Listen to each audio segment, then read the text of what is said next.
प्रकाश आंबेडकरांना 4 जागांचा दिलेला प्रस्ताव अजूनही कायम आहे। मात्र आंबेडकरांनी एकतर्फी युती तोडण्याचा निर्णय घेतला।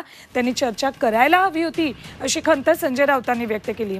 तर 4 जागांचा प्रस्ताव हा खोटा आहे, प्रत्यक्षात 3च जागा देऊ केल्या होत्या असा गौप्यस्फोट आंबेडकरांनी केलाय। माध्यम आज आता माझं म्हणणं आहे की माननीय प्रकाश आंबेडकर यांनी एकतर्फी ही युती तोडल्याची घोषणा केली, हे दुर्दैव आहे। दोन नेत्यांमध्ये चर्चा होणं गरजेचं होतं।